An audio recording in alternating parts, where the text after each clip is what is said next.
Salut, j'espère que tu vas bien. On se retrouve pour ce deuxième épisode de Dans mon canapé. Donc, pour rappel, c'est une vidéo sans stress où j'explique mes idées. Donc, il y a déjà eu un premier épisode la semaine dernière sur actif-passif. Donc, j'ai essayé dans cet épisode de t'expliquer qu'est-ce que la colonne de l'actif, qu'est-ce que la colonne du passif. Donc, comment ensuite mettre en place tout ça. Et en fin de vidéo, je te disais de surtout pas tomber dans l'excès de absolument détenir que des passifs, que des actifs. Il est important aussi de se faire plaisir et donc d'acheter des fois, une fois par mois, des passifs. Donc voilà, donc moi j'adore tourner ce genre de vidéos parce que voilà, il n'y a pas de stress, il n'y a pas de diaporama à faire et tout. Donc c'est pour ça que ces vidéos, souvent, bah là par exemple, je la tourne un dimanche soir, puisque après un bon petit week-end de compétition où j'ai pu faire plein de choses, bah, j'ai pas forcément envie le dimanche soir de me prendre la tête à faire un diaporama, à expliquer des nouvelles choses, à présenter mes comptes et tout. J'ai pas envie de me prendre la tête avec ça. J'ai pas envie de trop de chiffres. J'ai juste envie de développer des idées auxquelles je pense. Et bien sûr, il n'y a pas de cut dans ces vidéos. Donc des fois, voilà, je vais répéter des choses. Voilà, il n'y a pas de cut. Donc c'est du réel. C'est comme si on était en direct. Et donc aujourd'hui, le thème de la vidéo, il est très très simple. C'est comment plutôt comment tenir sur le long terme lorsque vous investissez en bourse.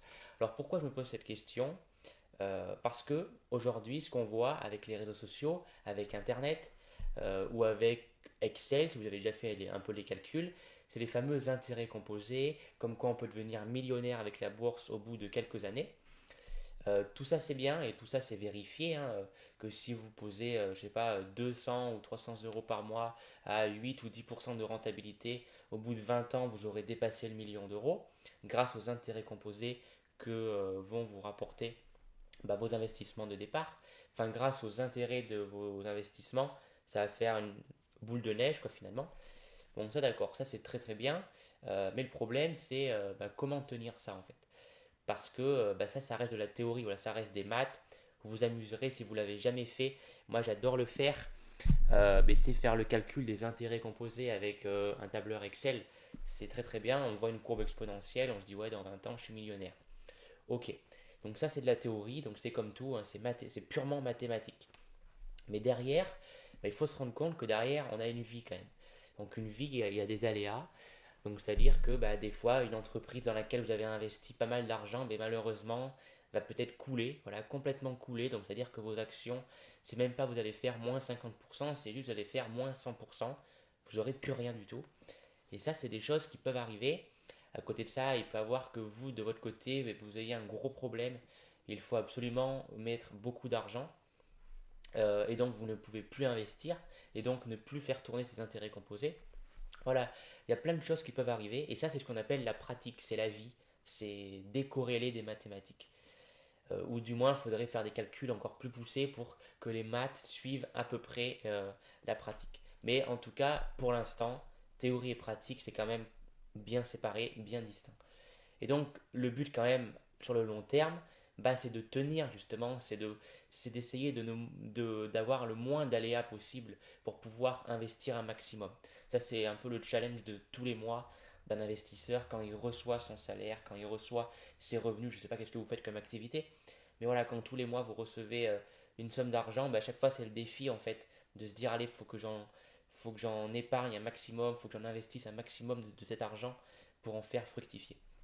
Voilà, donc ça c'est vraiment le défi du quotidien. Et moi ce que j'aimerais aujourd'hui vous partager, c'est trois choses qui vont vous faire tenir davantage sur le long terme. Voilà, donc vous faire tenir, c'est-à-dire investir un maximum sans avoir de fluctuations, c'est-à-dire essayer d'investir tous les mois la même somme d'argent et sans faire un mois de septembre à 0 euros, un mois d'octobre à 200 euros, un mois de novembre à 500 euros. Voilà, être le plus régulier possible parce que c'est comme ça que on fait tourner au mieux les intérêts composés.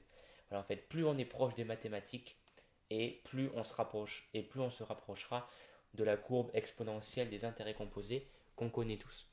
Donc la première chose que moi je mets en place, c'est bien sûr se payer en premier. Se payer en premier, c'est hyper important. Pourquoi? Parce que moi, je vais vous expliquer un peu ma petite histoire. Ça fait 2 ans presque maintenant que j'ai ouvert mon compte PEA. Et durant la première année, je faisais tout et n'importe quoi. C'est-à-dire que j'avais pas mis en fait en place de stratégie d'investissement. Donc ce que je faisais, c'est que dès que en fin du mois, donc à partir du 20-25, bah, il me restait un peu d'argent, et bien je disais bon bah tiens, je vais profiter de cet argent pour l'investir. Et donc j'ai fait ça pendant un an, ce qui m'a fait qu'au bout des un an, j'ai investi environ 1000 euros. Environ 1000 euros voilà, du 1er janvier au 31 décembre sur mon compte PEA, j'avais 1000-1500 euros. Donc c'est pas grand chose et c'est ça le problème. C'est qu'en fait en investissant n'importe comment et jamais la même somme, bah finalement à la fin j'avais investi que 1000 euros. Alors 1000 euros c'est déjà une belle somme, hein, ça fait quasiment 100 euros par mois. Mais au vu des rentrées d'argent que j'avais, je dis pas qu'elles sont énormes, mais j'avais des rentrées d'argent suffisantes pour investir plus. Mais c'était quand même bien dommage de ne pas en avoir profité. Et donc c'est pour ça qu'après, dès que je suis rentré en alternance, donc au mois de septembre, il y a déjà un an, mais là par contre j'ai mis en place une stratégie donc de DCA. Donc DCA en anglais je ne me rappelle jamais qu'est-ce que ça veut dire. C'est cost averaging, je crois le CA, mais le D c'est peut-être dollar pour D, je ne rappelle plus. En fait le but c'est très simple, c'est d'investir tous les mois la même somme d'argent, peu importe ce qui vous arrive. Et ça, c'est assez facile à mettre en place. Enfin, vous vous dites, bon d'accord, tous les mois j'investis 200 euros. Ok. Par contre, après, ce qui est plus dur c'est pareil, c'est la pratique. Que ces 200 euros, en fait, tout va dépendre à quelle période vous allez les placer. Si vous dites, bon, il faut que je mette 200 euros par mois dans mon PEA, peu importe à quelle date du mois et tout, je m'en fiche. Mais ça va pas marcher. Parce que le problème, c'est qu'imaginons qu'un jour, je sais pas, vous recevez votre salaire le premier du mois et 3 heures après, vous recevez une notification sur votre téléphone vous disant qu'à Sport 2000 ou à Decathlon, il y a une grosse promo sur les VTT. Une grosse promo, au lieu de 5000 euros, le vélo coûte 3000 euros. Et vous étiez tenté d'acheter ce vélo depuis pas mal de temps. Et bien malheureusement, votre investissement que vous avez fixé de 300 euros, et bien vous n'allez pas le mettre parce que vous allez acheter ce vélo. Et là, ça a posé un problème. C'est pour ça qu'il y a cette fameuse deuxième solution où d'accord, c'est bien de fixer un DCA, de dire je vais investir tant par mois, mais il faut aussi se fixer une date. C'est comme quand un propriétaire vous demande, bah, tiens, le 5, tu dois me payer le loyer. Et bien là, c'est pareil, il faut se payer en premier.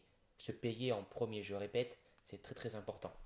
Et se payer en premier avec une certaine date. Moi, maintenant, c'est très très simple, j'ai même pas de date à proprement parler, puisque dès que je reçois mon salaire, à la minute même, bon, peut-être pas la minute même parce que je suis pas tout le temps derrière mon téléphone, mais en tout cas dès que je vais sur mon compte et que je vois que mon salaire, mes aides au logement, enfin bref, toutes les aides que je peux avoir comme je suis alternant, bah, dès que tout ça, ça arrive, et bien bam, je vire mes 500 euros sur mon PEA.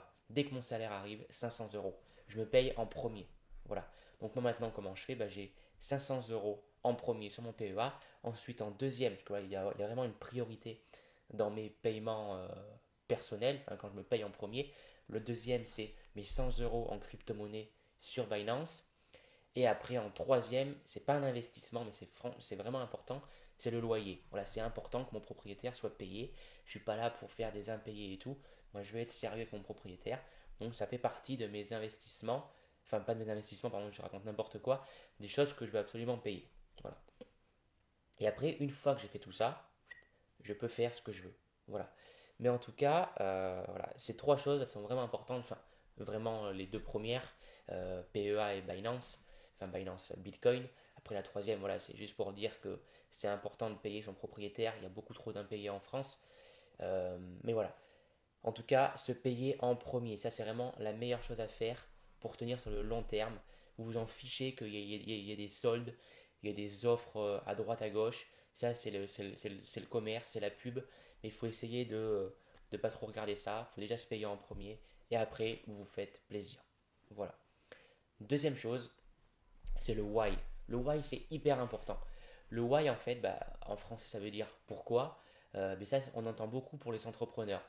Beaucoup les entrepreneurs, à chaque fois, ceux qui vendent les formations et tout, avant d'acheter leur formation, ils disent souvent, dites-vous pourquoi vous voulez acheter cette formation et dites-vous, est-ce que je vais être prêt à travailler autant pour faire un truc que personne fait, parce que c'est vrai qu'entrepreneur, il n'y a pas grand monde qui est entrepreneur. Et la troisième chose, c'est posez-vous bien la question, pourquoi je ferais un truc que personne fait. Et donc le pourquoi, c'est vraiment important. Le pourquoi, c'est ce qui va vraiment vous faire tenir sur le long terme. Et donc en investissement, c'est la même chose. Il y a un pourquoi. Le pourquoi, c'est mais pourquoi je veux m'infliger tous les mois à mettre 300 euros de côté dans la bourse, un truc complètement irréel. Enfin, la bourse, je dis pas que c'est irréel, mais finalement, quand on met 300 euros dans la bourse, bah, on n'a rien. Quand on n'a pas d'objet, on n'a rien. Donc, c'est vrai que mentalement, des fois, c'est un peu dur. C'est pour ça qu'il faut vraiment avoir un why très très profond pour tenir sur le long terme. Moi, je vais vous expliquer mon why, hein, j'ai pas de secret à propos de ça. Moi, mon why, il est très simple, c'est d'avoir un revenu passif dans quelques années. Voilà, là actuellement, je suis en alternance dans un très bon groupe, donc j'ai envie de garder ma place, de progresser dans ce groupe parce que c'est une très belle compagnie. Et ensuite, en deuxième lieu, peut-être que j'aurai un deuxième revenu passif, ce sera YouTube. J'espère, je croise les doigts pour qu'un jour YouTube puisse me payer sur mes vidéos. Et la troisième chose, ce sera peut-être la bourse. Voilà. Donc moi, la bourse, c'est vraiment ça. C'est juste que ce soit un truc qui s'ajoute à mes revenus. Voilà, avoir un revenu. Et pourquoi avoir beaucoup de revenus? C'est pas pour être le gars le plus riche du coin, je m'en fous.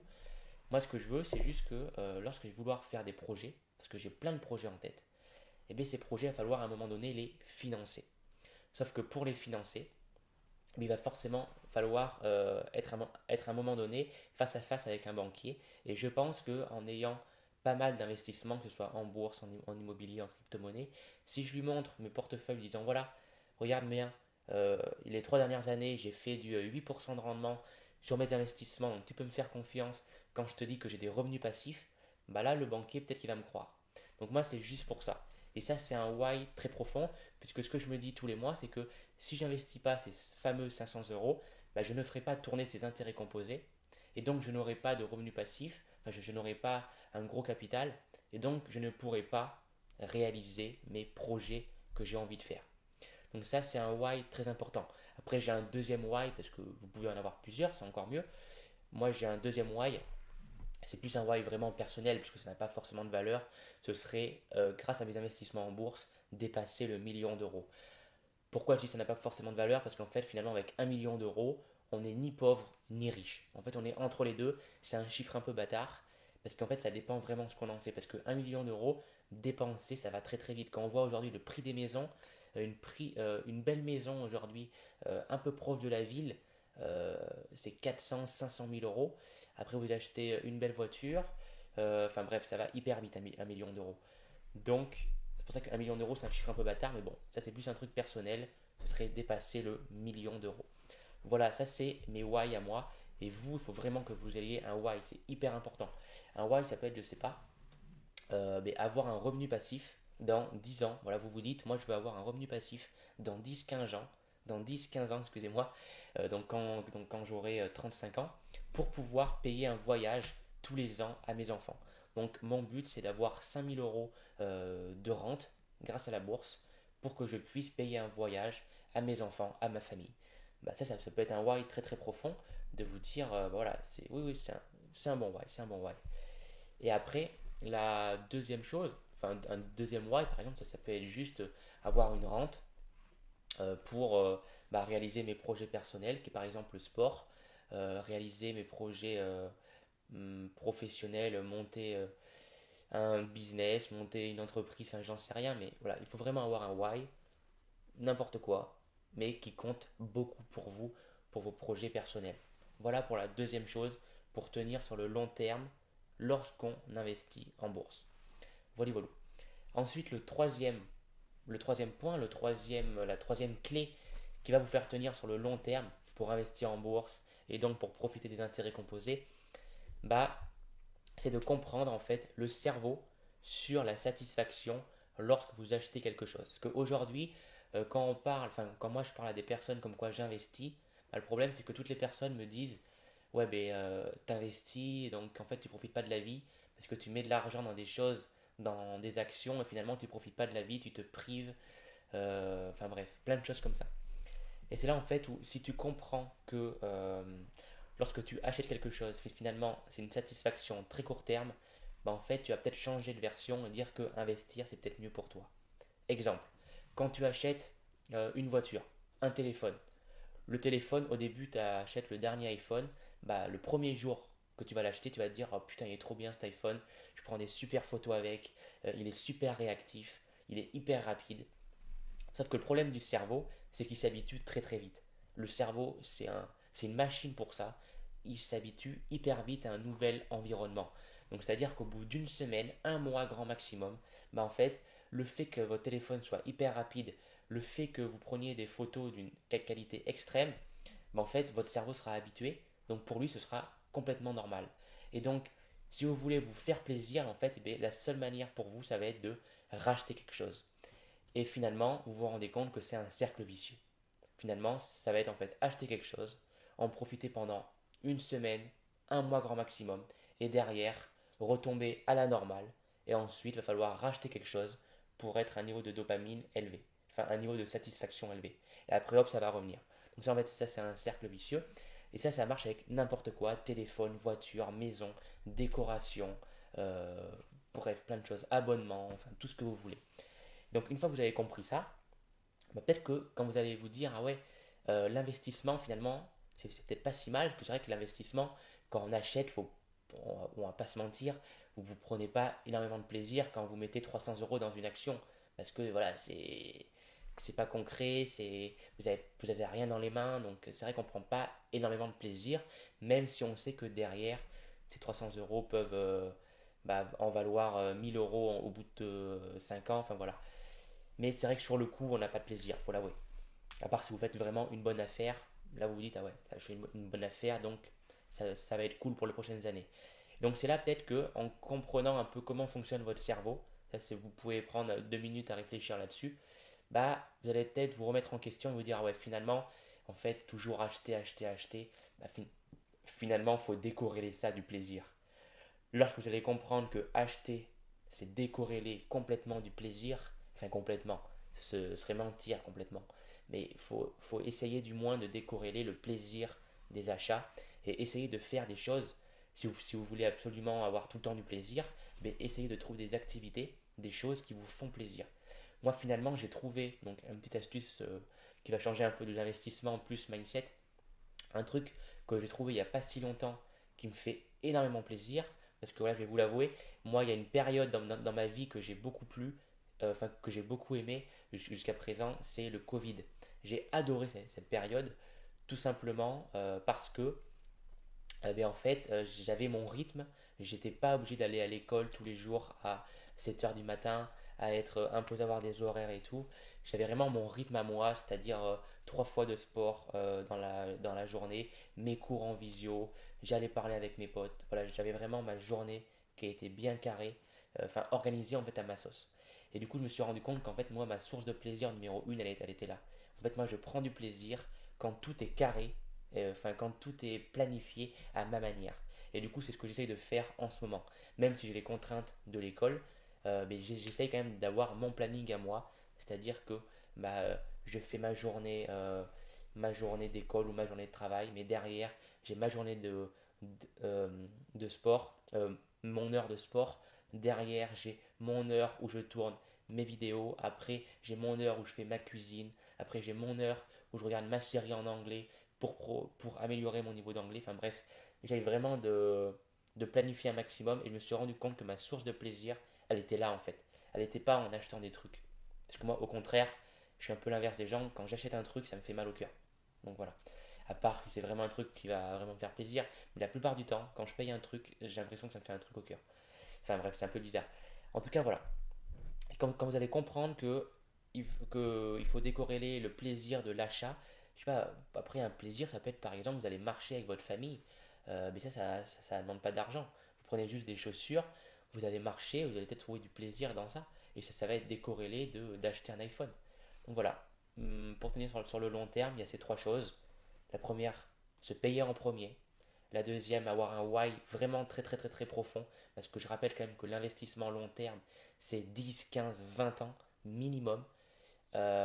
Et la troisième chose, c'est comprendre comment le cerveau fonctionne sur les achats pour arrêter de dire tu es un investisseur, donc tu perds ton temps, tu perds ta vie, tu profites pas de la vie parce que tu achètes pas comme tout le monde.